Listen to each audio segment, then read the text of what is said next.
यह सत्य कथा उस समय की है जब हनुमान जी ने माता सीता का पता तो लगा लिया था, लेकिन पूरी सेना के लिए समुद्र लांघना एक बड़ी मुसीबत हो गई।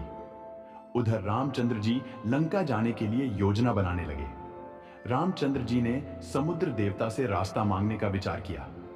रामचंद्र जी ने समुद्र में घुटनों तक के पानी में 3 दिन तक समुद्र देवता से रास्ता लेने के लिए याचना करने लगे, लेकिन समुद्र से कोई जवाब नहीं मिला। तीसरे दिन भी कोई जवाब नहीं मिला तो रामचंद्र जी क्रोधित हुए। लक्ष्मण, मेरे बाण लेकर आओ। ये लातों के भूत बातों से नहीं मानेंगे। अभिमानी रावण का संग पाकर ये समुद्र भी अभिमानी हो गया है। अवश्य भैया, मैं अभी लाता हूं।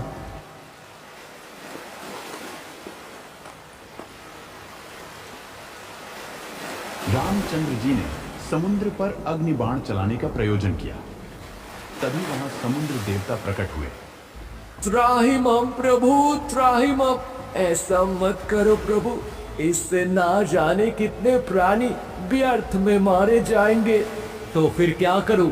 अब ना तो कोई मार्ग दे रहे हैं और ना ही कोई जवाब। अंत में विवश होकर मुझे यही करना पड़ेगा।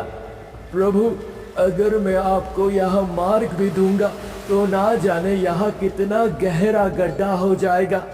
आप ऐसा उपाय कीजिए कि सांप भी मर जाए और लाठी भी ना टूटे। ऐसा क्या उपाय हो सकता है? आप ही बता दीजिए। भगवान, आपकी सेना में 2 ऐसे वीर हैं जिनके हाथों में उनके गुरुदेव द्वारा प्रदान की हुई एक विस्मयी शक्ति है। उस शक्ति से वो मेरे ऊपर पत्थर भी तैरा सकते हैं।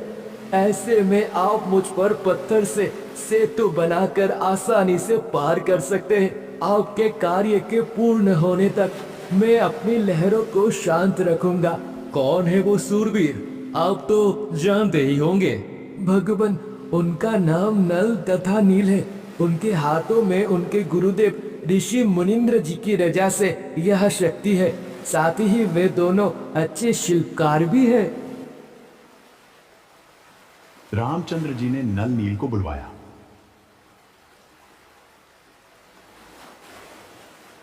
नल, नील, हमने सुना है कि आपके हाथों में एक विचित्र शक्ति है जिससे कि जल पर भी पत्थर तैर सकते हैं। हाँ भगवान, हमारे हाथों में ऐसी शक्ति है। अगर ऐसा है तो निश्चय ही हम अपने कार्य में सफलता पा जाएंगे। आप कृपया हम सबको परीक्षण करके दिखाइए। जो आज्ञा महाराज। परीक्षण के दौरान नल नील के मन में अहंकार आ गया। दोनों सोच रहे थे कि आज जहां बड़े से बड़े योद्धा असफल हो गए हैं, वहां हमारी महिमा होगी। इस दोष के चलते उन्होंने अपने गुरुदेव मुनींद्र ऋषि जी को याद कर नमन नहीं किया और समुद्र में पत्थर तैरा कर पत्थर रखते ही डूब गया। वहीं नील ने पत्थर रखा तो वह भी डूब गया। उन्होंने 2-3 बार पत्थर रखकर देखा तो वे सब डूब रहे थे। रामचंद्र जी समुद्र की ओर देखने लगे कि जैसे यह कहना चाह रहे हो कि वे सब झूठ बोल रहे थे। बेटा नल नील, आपने अपने गुरुदेव को प्रणाम नहीं किया। शायद इसी वजह से पत्थर नहीं तैर रहे। नल नील काफी शर्मिंदा हो गए और अपनी गलती पर पश्चाताप करने लगे। दोनों ने अपने गुरुदेव को मन से याद किया और प्रणाम किया, अपनी गलती स्वीकार की। समुद्रदेव, आपका ये उपाय भी विफल हो गया। अब कोई नई नीति सुझाए। भगवान, अब मैं भी विवश हूँ। भला इससे अच्छा उपाय और क्या ही हो सकता था। कुछ ही देर में स्वयं मुनींद्र ऋषि जी वहां चले आए। नल नील ने देखा कि वे तो स्वयं अपने ही गुरुदेव आ रहे हैं। हमारे गुरुदेव आ रहे हैं। नल नील ने तथा स्वयं रामचंद्र जी ने ऋषि मुनींद्र जी को प्रणाम किया। अन्य मौजूद सैनिकों तथा हनुमान जी ने भी ऋषि जी को प्रणाम किया। रामचंद्र जी ने अपनी सारी समस्या ऋषि जी को बताई। ऋषि जी, अब आपके भक्तों के पास भी वह शक्ति नहीं रहे। अगर कोई रजा हो सकती है तो कृपया मदद करें महात्मा। इनके हाथों में अब वह शक्ति रहेगी भी नहीं, क्योंकि इनमें अहंकार विद्यमान था। इसलिए इनके हाथों से वह शक्ति अब समाप्त हो गई है। हे महात्मा, फिर हम लंका कैसे जाएंगे? सहायता कीजिए। इसका समाधान मैंने पूर्व ही कर दिया है।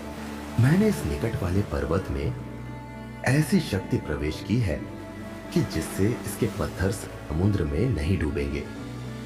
इनसे आप समुद्र पर पुल बनाकर लंका के लिए जा सकते हो।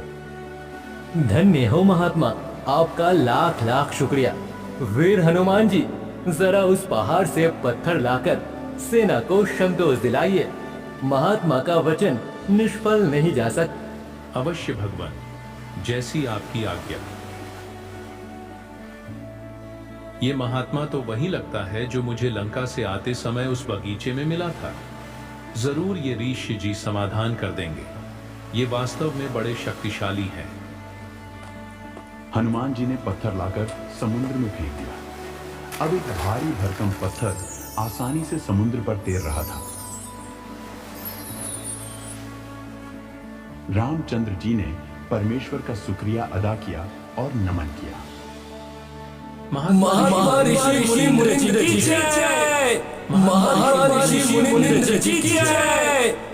सभी में खुशी की लहर दौड़ गई और परमात्मा मुनींद्र ऋषि जी के जयकारे लगाए। रामचंद्र जी ने परमेश्वर का शुक्रिया अदा किया और नमन किया। परमेश्वर कबीर साहिब के स्वरूप ऋषि मुनींद्र जी वहां से चले गए।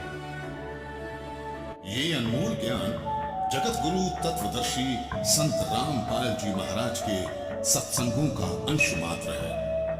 संपूर्ण आध्यात्मिक ज्ञान के लिए सुनिए संत रामपाल जी महाराज के मंगल प्रवचन।